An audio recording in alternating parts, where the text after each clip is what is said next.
Early life and spiritual search. Paramhansa Yogananda was born Mukunda Lal Ghosh on January 5, 1893, in Gorakhpur, India, into a devout and well-to-do Bengali family. From his earliest years, it was evident to those around him that the depth of his awareness and experience of the spiritual was far beyond the ordinary. Both his parents were disciples of Lahiri Mahasaya, the renowned master who was instrumental in reintroducing Kriya Yoga in modern India. When Yogananda was an infant in his mother's arms, Lahiri Mahasaya blessed him and foretold, "Little mother, thy son will be a yogi. As a spiritual engine, he will carry many souls to God's kingdom."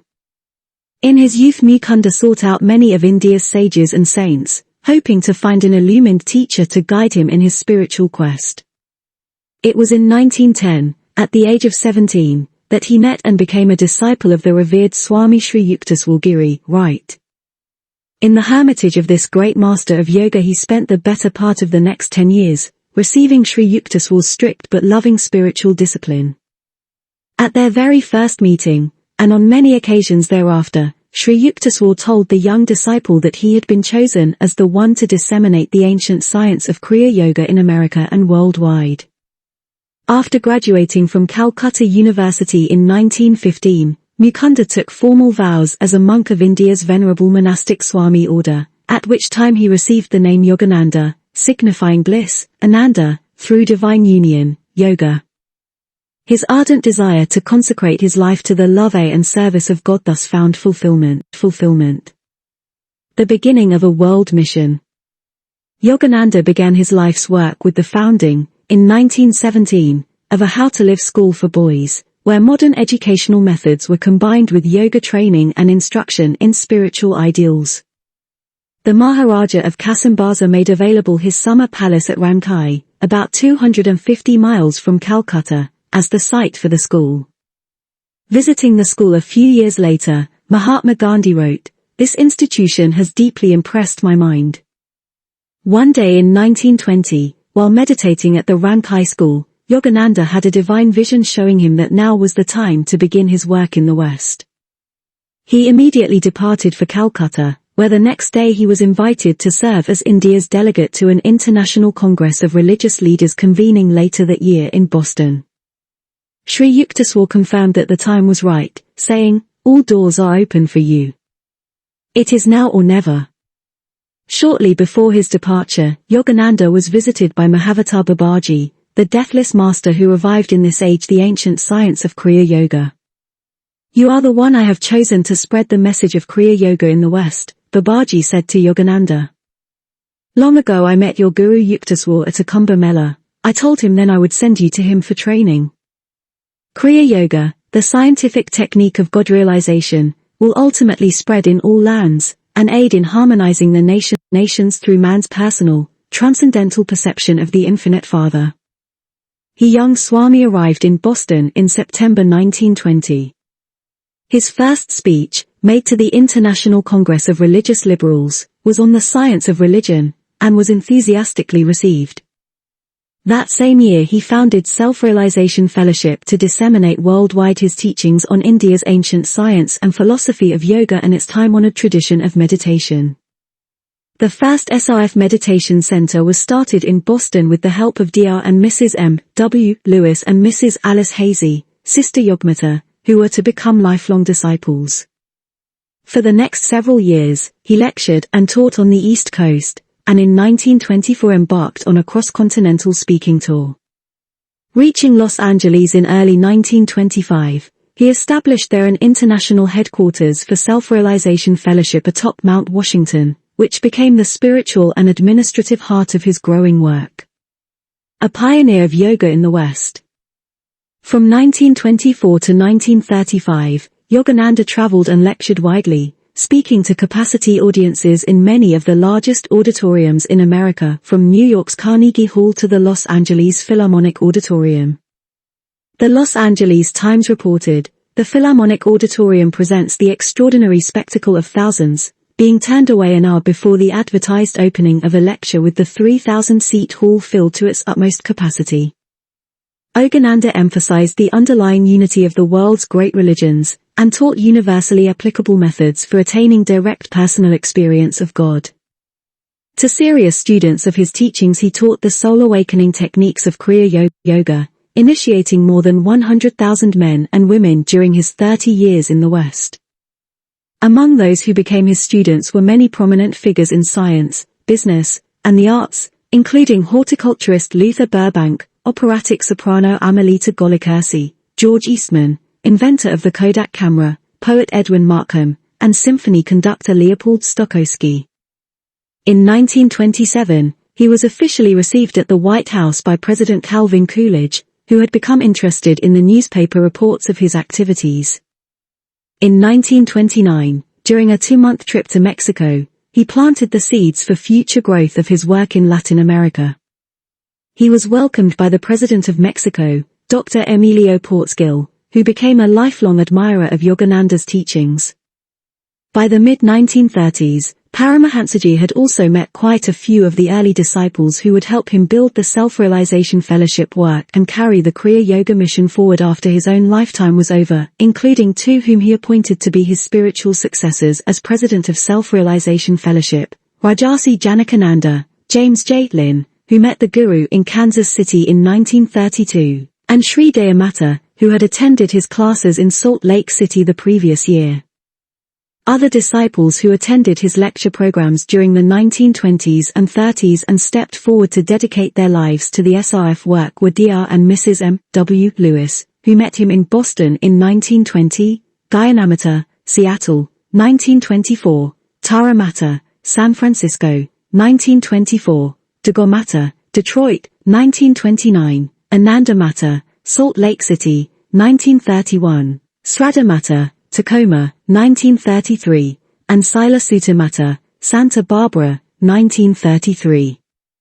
Thus, for many years after Yogananda's passing, and continuing to this day, Self-Realization Fellowship has been guided by disciples who received Paramhansa Yogananda's personal spiritual training.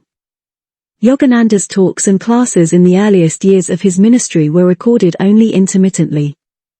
However, when Sri Dayamata, who later became president of his worldwide organization, joined his ashram in 1931, she undertook the sacred task of faithfully recording Yogananda's hundreds of lectures, classes, and informal talks so that his wisdom and inspiration could be preserved in their original power and purity and published by Self-Realization Fellowship for generations to come.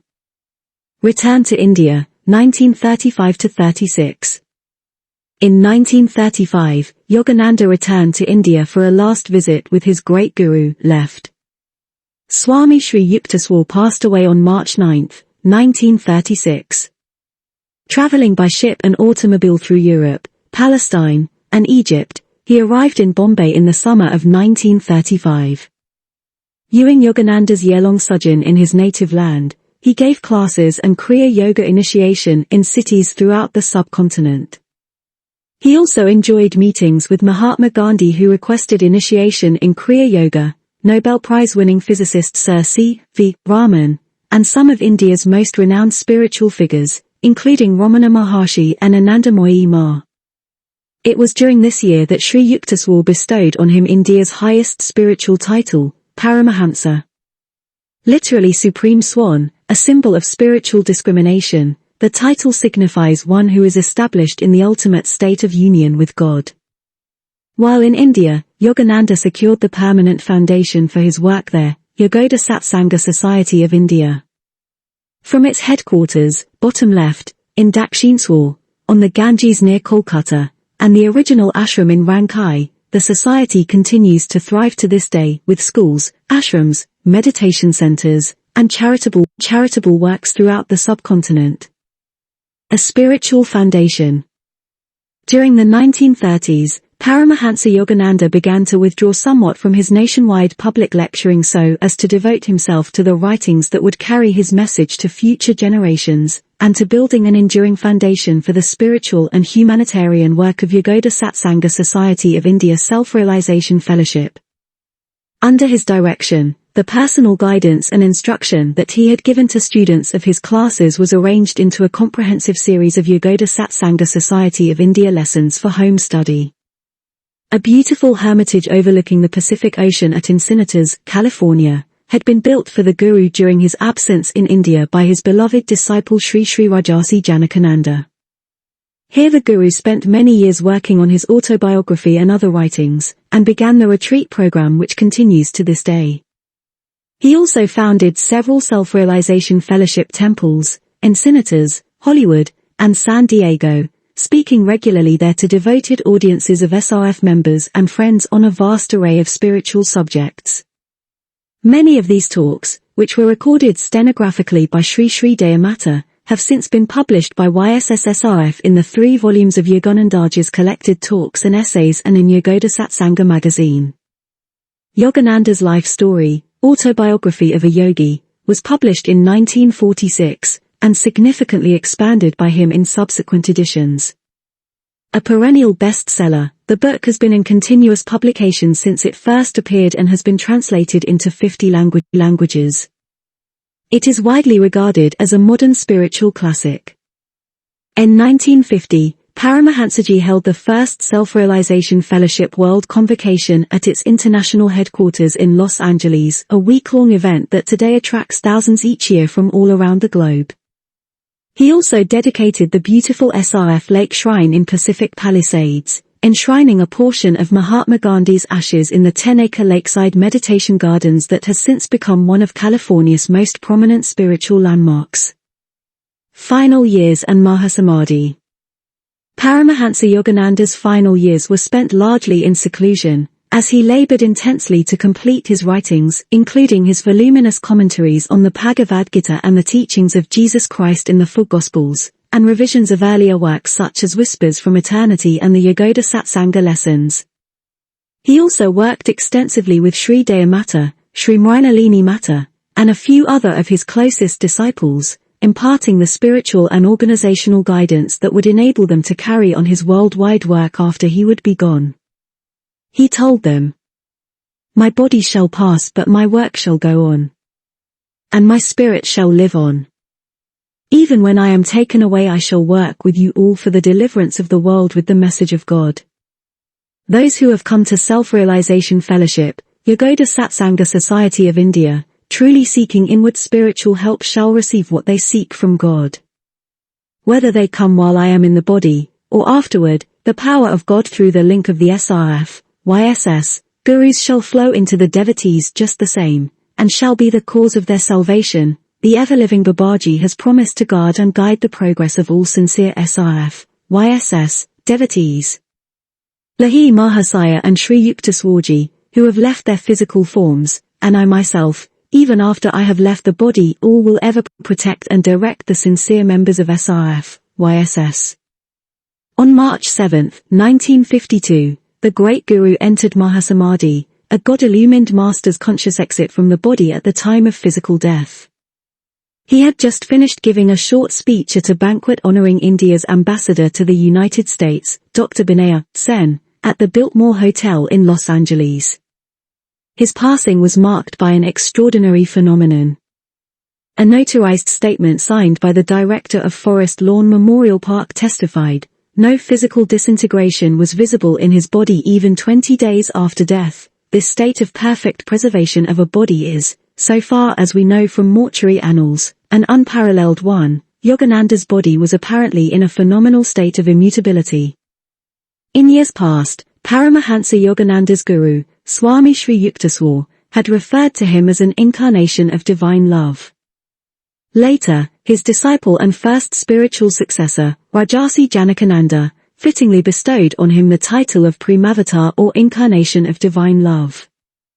On the occasion of the 25th anniversary of Paramahansa Yogananda's passing, his far-reaching contributions to the spiritual upliftment of humanity were given formal recognition by the Government of India.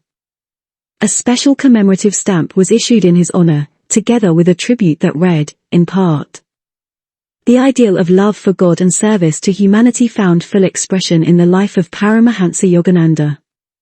Though the major part of his life was spent outside of India, still he takes his place among our great saints. His work continues to grow and shine ever more brightly, drawing people everywhere on the path of the pilgrimage of the spirit. In 2017, India's Prime Minister, the humble Shri Narendra Modi, paid tribute to Paramhansaji during a special ceremony in New Delhi on March 7, 2017, in which the Government of India released a new postage stamp to commemorate the 100th anniversary of Yoga Satsanga Society. The date was chosen to honor the anniversary of Paramhansaji's Mahasamadhi. In his inspired address, the Prime Minister characterized Paramhansaji as one of India's greatest yogis and teachers, one whose life and work demonstrated for the world the tremendous value of India's spirituality, and praised YSS for successfully maintaining the legacy and spirit of its founder in sharing India's ancient heritage in the modern world. The complete works of Paramhansa Yogananda.